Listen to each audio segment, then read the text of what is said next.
Ken Sagopi, seri 83, Raden Kongso Dewa menuntut warisan. Prabu Basudewa kemudian melanjutkan, katanya, "Sekarang Kang Masmu, Haryo Prabu, sedang berkunjung ke sana. Ken Sagopi sudah menjadi istri Triman dariku."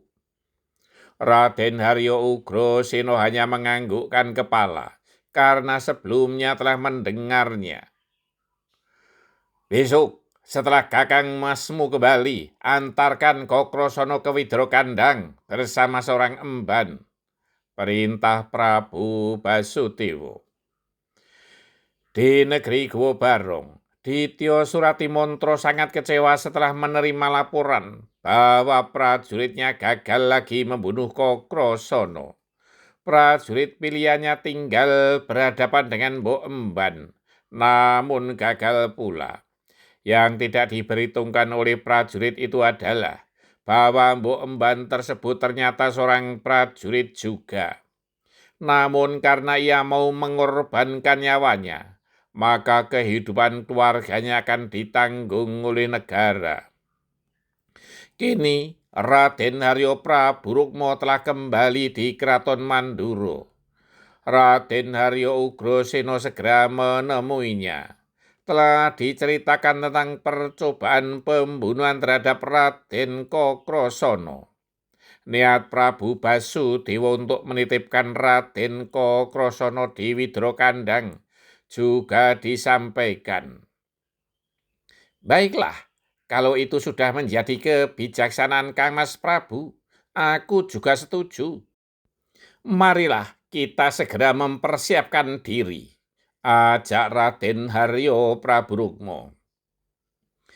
"2 hari lagi kita berangkat," jawab Raden Haryo Ugroseno.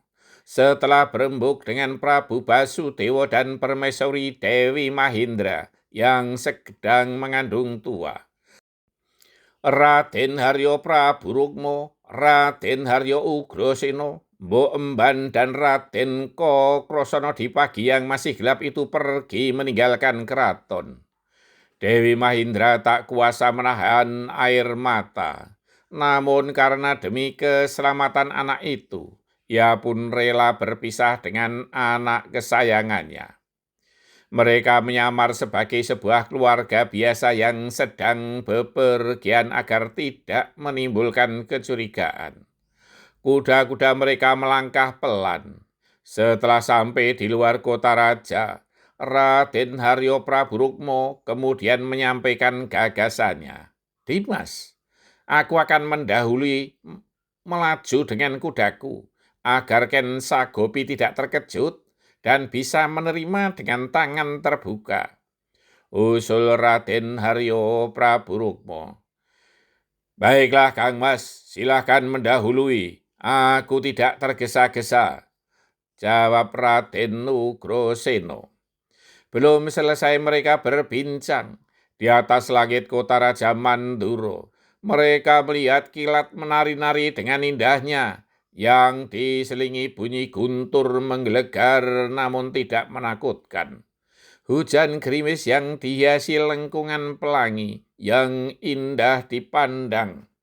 Sebentar kemudian angin bertiup sepoi-poi membawa aroma wangi. Bahkan burung-burung di dahan ikut bersaut-sautan ngoceh dengan nyanyiannya masing-masing. Sedangkan burung-burung besar terbang melayang-layang, seolah menari-nari dengan riangnya. Sesaat kemudian, di angkasa terdengar alunan gending Lokananta. "Sungguh sangat menakjubkan. Pertanda apakah yang terjadi di Keraton Manduro, Dimas?" Pertanyaan Raden Haryo Praburukmo yang baru saja akan mendahului mereka. Sungguh elok. Aku juga tidak mengerti, Kang Mas," jawab Raden Haryo Ugroseno. Sesaat kemudian mereka melanjutkan perjalanan menuju Widro Kandang. Sementara itu di Keraton Manduro sedang diliputi kegembiraan. Seorang titah Mayapada sedang dilahirkan. Mereka yang menyaksikan sungguh takjub dengan sang bayi. Ia lahir dari rahim Dewi Mahindra dengan kulit yang hitam kelam kebiruan bercahaya. Sang bayi lahir dengan tersenyum, seolah menyapa mereka yang menyaksikan. Saat itu juga seluruh warga kota raja keluar rumah, menyaksikan keelokan alam yang menakjubkan. Bersambung. Ada saatnya bahaya harus dihadapi, namun ada saatnya bahaya harus dihindari.